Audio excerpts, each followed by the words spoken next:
They mean about as much as if you go to the fortune teller and the fortune teller tells you if something's going to happen, good or bad. All right, that's about what it means. How about that? That's what Nick Saban thinks about preseason predictions and rankings. His team, number 2 in the coaches poll. Hey, he's one of the voters. No one can predict the future, but we can sure talk about it. Tighter Insider TV starts right now. Go inside the Crimson Tide. Tighter Insider TV with Rodney Orr and Gary Harris.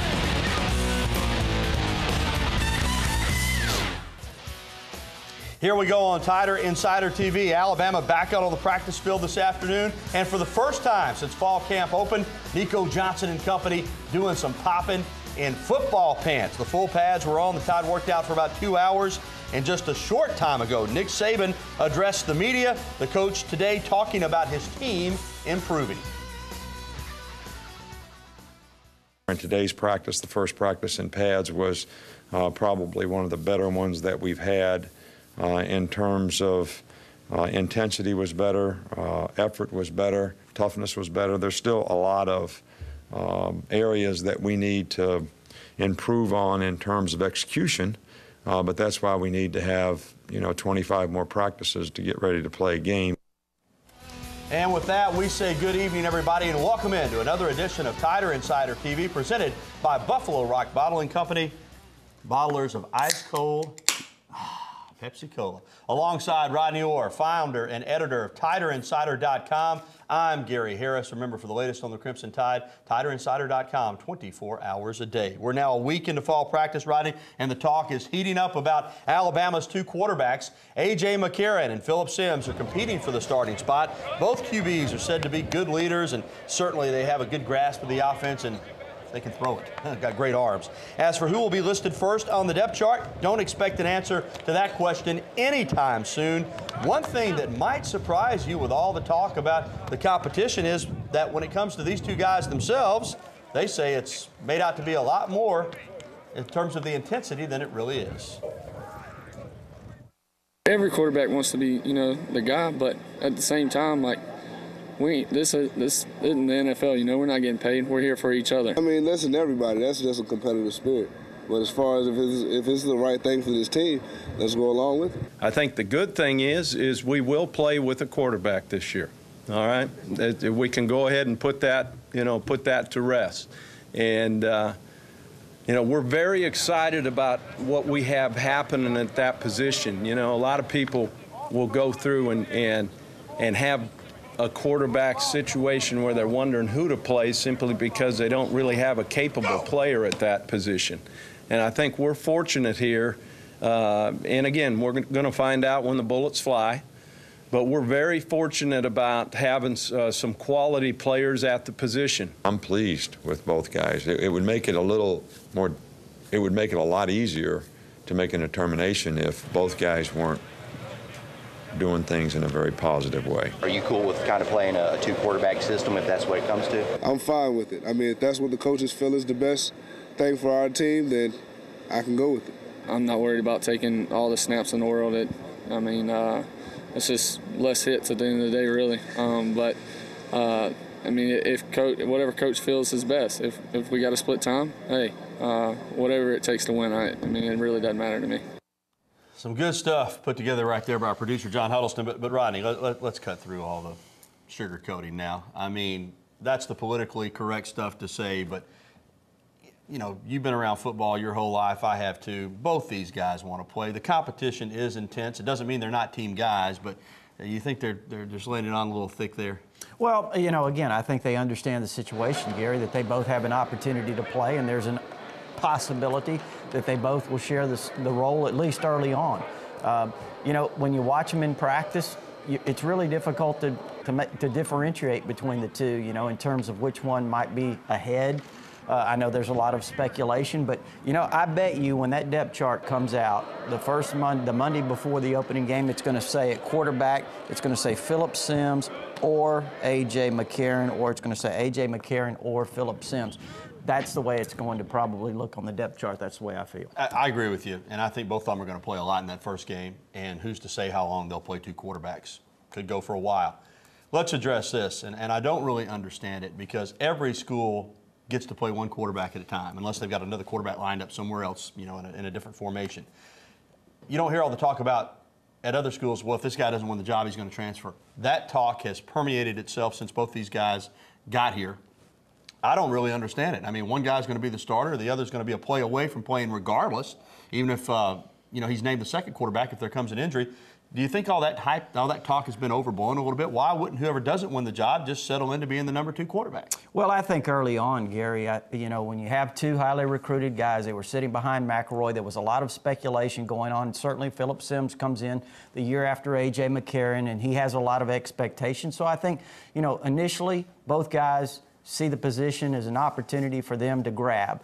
Now, when you look at it, I think as time has settled in, they've both had an opportunity to be here a while and acclimate themselves around here. I think they're both very happy with their situations. And, you know, it has developed into more of a team type of thing. I think now they see an opportunity to play, and right now, hey, they just want to get on the field and play. Yeah, I agree with what Saban and McElwain said, and the quarterbacks too. It's a good thing. Having 2 good quarterbacks is better than having 1, in my opinion. Well, Blake Sims is a player that could factor in somewhat, Rodney, particularly in a Wildcat package. He's working at running back. He's working at quarterback.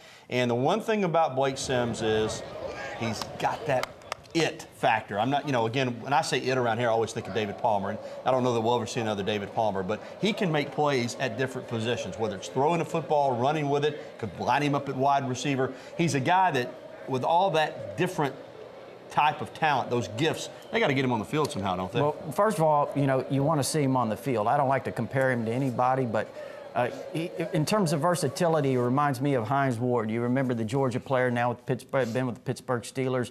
He can play quarterback, he can play wide receiver, he can play tailback, he can catch the ball really well, he can throw it.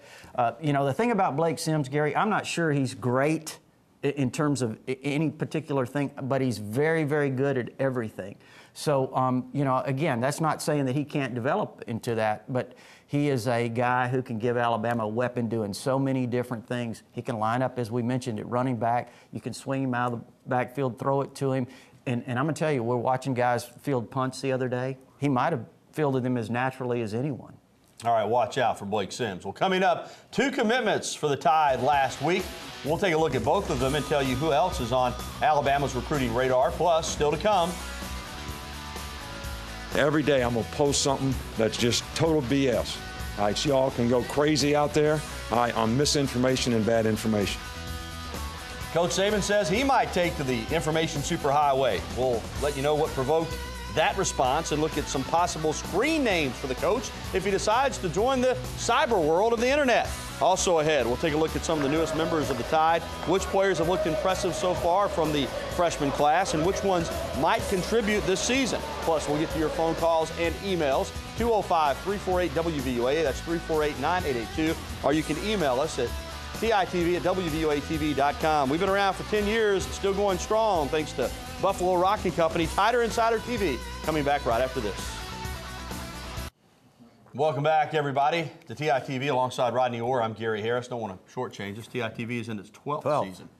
12th season. Wow. All right, one of the reasons we've been on so long is people love to hear you talk about recruiting, and last week, a big week for Alabama. Chris Black, the outstanding wide receiver out of Jacksonville, Florida. You see the video of his announcement, picked Alabama over Florida State, and I mean, this guy's, you know, we don't do recruiting rankings here, but he's a good one, let's just say that. Yeah, you know, and Gary being down there, he grew up a Florida State fan in Jacksonville.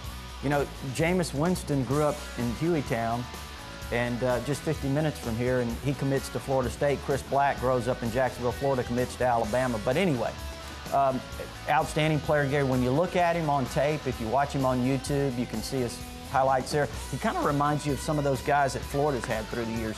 Urban Meyer used to recruit really quick, really fast, and makes big plays. Yeah, Percy Harvin type. He can get out in space and make something happen. Well, you mentioned Jameis Winston. The Tide didn't get Winston. They didn't get Gunnar Kill.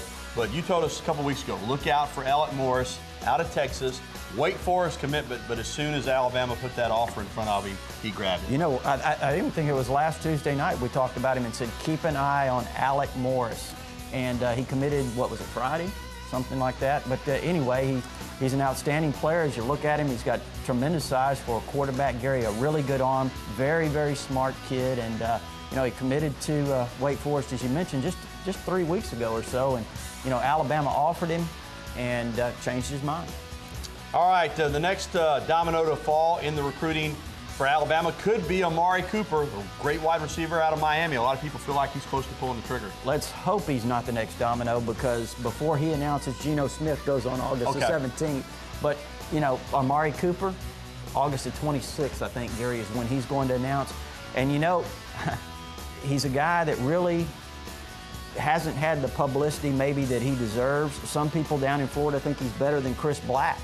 So he's an outstanding player. Again, I think it comes down to Alabama and FSU, and it seems like Alabama has a solid lead right now, but, things can change. All right, and we'll also, of course, keep an eye out for Geno Smith, the outstanding defensive back out of Atlanta. Well, coming up, Nick Saban's fiery message for reporters, and just how good can this year's defense be? We'll address that as well, and we'll take your phone calls and get your emails. There's the information on the screen on how you can get in touch with us. We hope to talk to you. Stay tuned. Tider Insider TV will return in a couple of minutes. Phone calls still to come, but first, this just in. Nick Saban was upset last week. I know it's a shocker. Coach took issue with some reports that players were injured and lashed out in his opening press conference.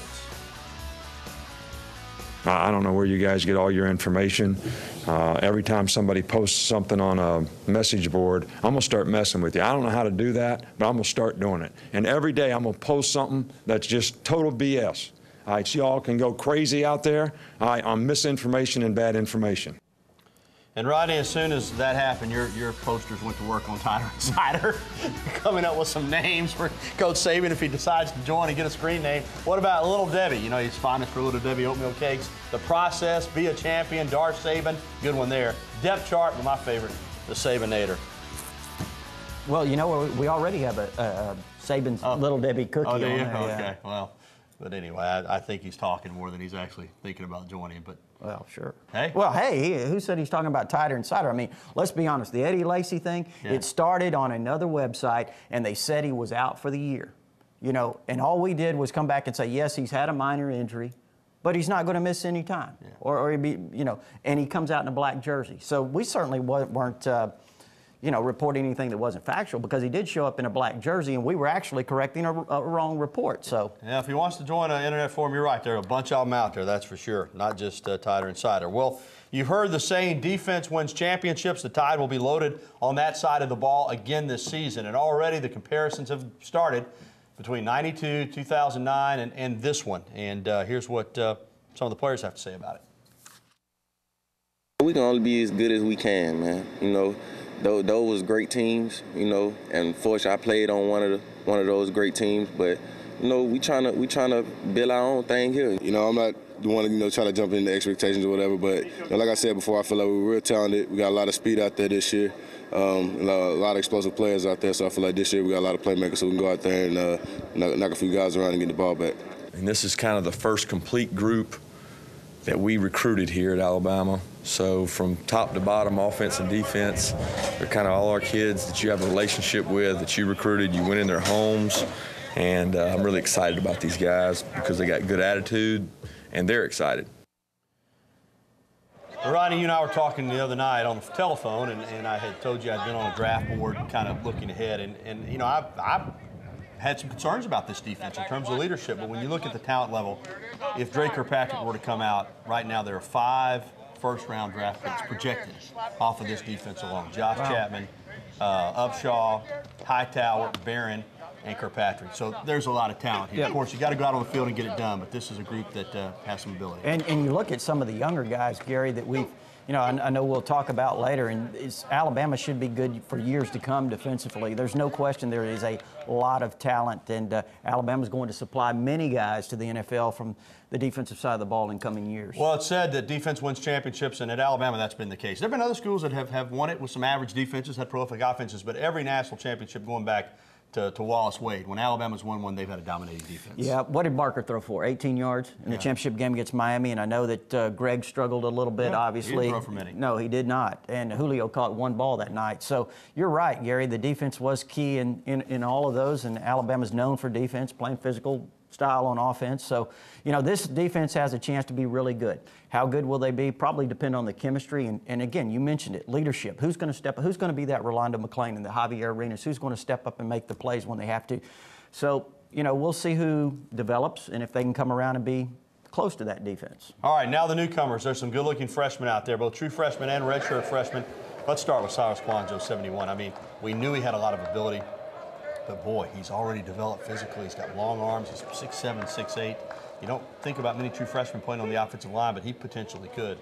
Yeah, you know, especially at left tackle, Gary, you certainly don't expect a guy to come in but he has a chance to push for very early playing time. Brent Callaway could factor in at the running back position in terms of depth. DJ Petway, we talked a lot about him when he committed, but he committed early, and he's a guy on that defensive line that could play. And here's a redshirt freshman, DeAndre White, who's turning a lot of heads. Yes, he is, Gary. We've talked about him. We told you to watch out for DeAndre White with his speed and his ability to make plays and get down the field, and I think he's turned heads early. And HaHa Dix is in a loaded secondary, but still he could play.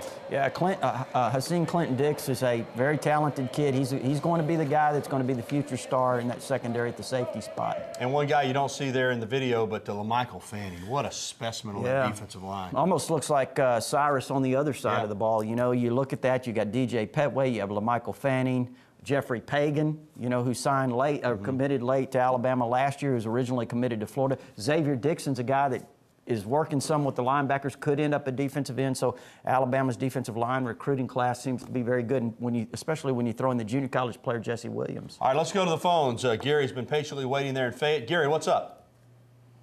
Gary, you with us?